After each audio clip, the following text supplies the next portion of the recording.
through the Ohio Valley River will be at severe risk for severe weather today as well. Now this building weather pattern, believe it or not, in the west, United States West, will bring needed rainfall and even flooding to some areas, but also the risk of wildfires. So you can't seem to get out of this stuff. And again, drier, less humid air is heading for the Great Lakes and the Northeast, hopefully. It will move into the Great Lakes region and much of the Northeast later this week, but right now it's incredible.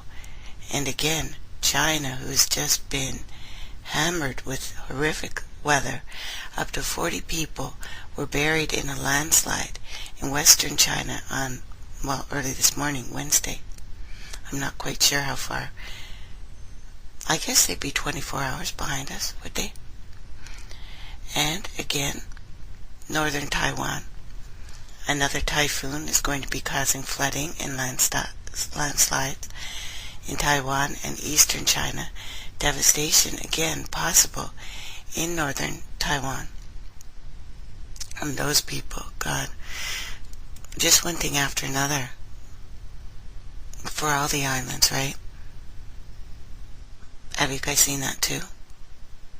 You know, the flooding in China is the worst that they've had in 50 years. 50 years. Cancer has finally killed the Fukushima manager who stayed at his post to prevent a full meltdown. And Japan, once again, one of its volcanoes erupts and put a 1.5 kilometer ash plume into the sky. The largest algae bloom ever, again, washes up on the beach of China, which means that area is a complete dead zone. And minor earthquakes are rippling all through central and southern Italy right now. All of these events, and I didn't even get a chance to do the Jumpin' Jack flash updates today. I'm still collecting, and I realize it takes me 2 days to get the stuff up, but it's just insane. And again, severe thunderstorms ripping across Ontario are no sign of abating. And Environment Canada that actually shut down their sites are back up again, and they are saying that thunderstorms are notoriously difficult to predict until they develop, although we have very hot and humid air mass for the last couple days, and that's going to be staying. So even a bit of sunshine that we had this morning might help to stabilize the atmosphere a little bit, but I've got my air conditioning going, and it was incredibly hot even first thing. At 6 in the morning when I got up, it was already 34 degrees with a humidex, which is a lot. It's around 90, right? It's hot and humid and sticky, just kind of yucky weather. Now, in interesting news, when wood and tin are combined, they create an incredibly low-cost and sustainable battery. According to researchers at the University of Maryland, researchers have hope, that the battery, which is created by using components more than 1,000 times thinner than a piece of paper, will one day be used to power large-scale devices like solar panels. And I mention this today because this is the way we should be going, don't you think? And again, we have bank accounts that are being wiped out, apparently armed with science. Malicious cyber attacks are quickly becoming a defining security challenge for our time, for all institutions. And this is from Defense Secretary Chuck Hagel. They are putting America's economy and technology advantages and our industry-based at risk, they need to listen to my shows. You guys have been at risk for a long friggin' time. Now, Howell noted that some now familiar defense challenges in the cyber realm. Attacks are invisible, hard to track, and go on. Well, listening to this, and there's quite a bit, of course, about this. Anyway, I treat this kind of article, especially when it comes from a military source, which this one did, in the exact same way as I treat articles of an EMP strike. I think the real issue is dealing with our increasing impact of space weather. For computer systems, that means a general increase in cosmic rays and the incredible amount of methane that is being released in our atmosphere as we speak. Cyber attacks, of course, yes, they're real, but so are the other things. And they are actually corrupting computer software and hardware as we speak. I talk about continuing examples of this, but if science is just deciding to close their eyes and hold their breath and think that it's going to go away, I'm not sure. The huge fireball that engulfed the center of this small town in Canada. After a crash of that runaway train, at least 50 people who were drinking in a pub are still missing. It was just heartbreaking. I saw the news this morning and people were talking, and they don't know how many people are hurt. Of course, they know how many people are missing, but nobody wants to say dead yet, and the fire is still ongoing.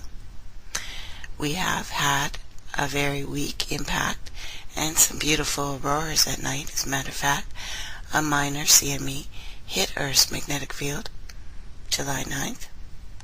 The impact was weak, had little effect, but in the hours following the first strike, a geomagnetic storm developed. Suddenly, surprisingly, for no reason. Okay, the article doesn't say that. I added that little bit. So at its peak, during the early hours of July 10th, a G1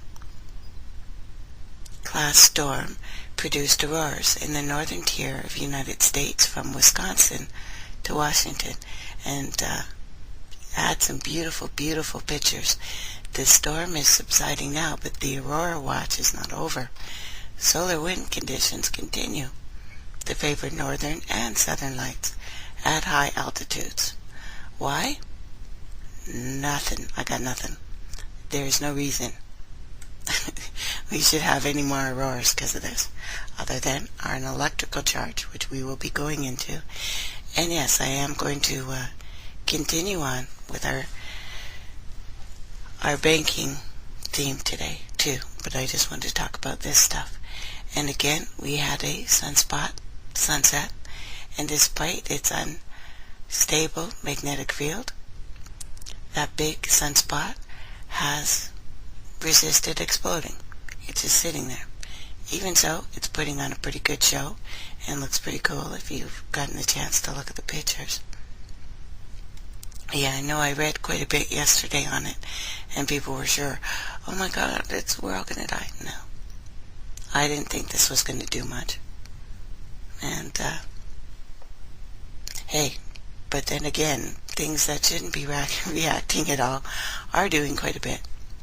And we will continue with that theme. But first, we'll go to the banks, tell you what's going on. And, yeah, let's do that. Let's go there. I'm going to take a little break, give my voice a rest, and you're listening to Turtle Island News with Tracy Kennedy. Thank you, everyone, for tuning in today.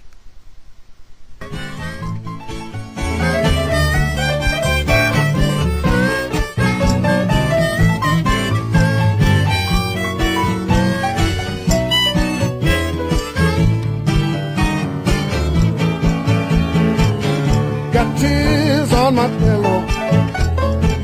I got this worried mind. I like to take a little vacation and just leave all the trouble behind. Wait a minute, you can run, you can't hide. We're gonna run right by your side. That's alright, I'll pull through, because everybody gets some blues.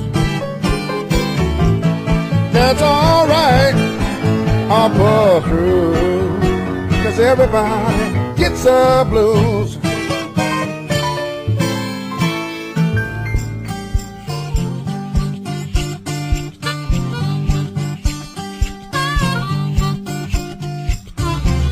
Well, I have a little story, and I got to tell. Listen, people, and I'll tell you now. Beauty land done follow me way up down in the high country, high country, high country, high country, high country. Got me left, we had to go, road to blind, Chicago, play the music in the soul, in the soul, in the soul. Get a mind, Tennessee, had a name they put on me. All playing boy, play 'em sweet. Sweet taste come from that high country, high country, high country, high country, high country.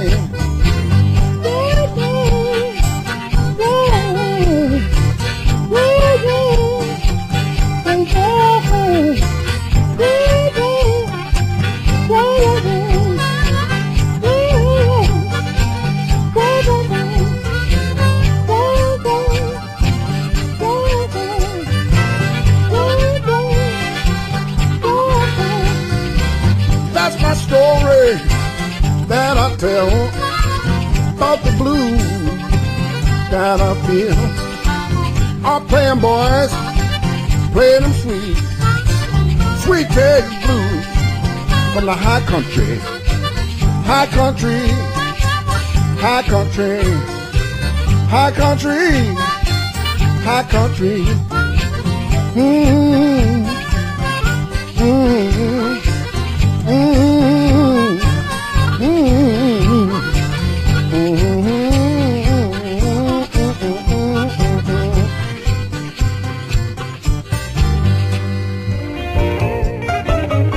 Let me be your baby boy, your one and only love. Let me be your baby boy, your one and only love. I give you all my spare time, love and treat you right. Yeah, let's make a mattress, mama, soft on the kitchen floor. Yeah, make a mattress soft on the kitchen floor. Child, we got all night, ain't got no particular place to go.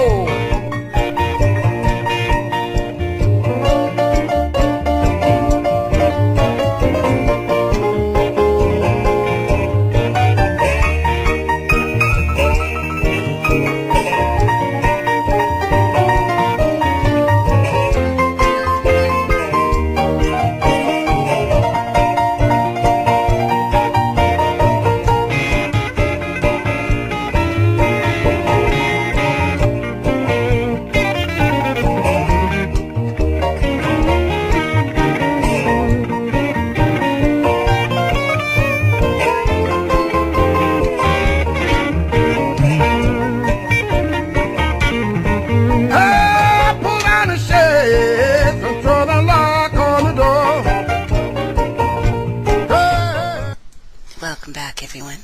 You're listening to Turtleislandnews with Tracy Kennedy.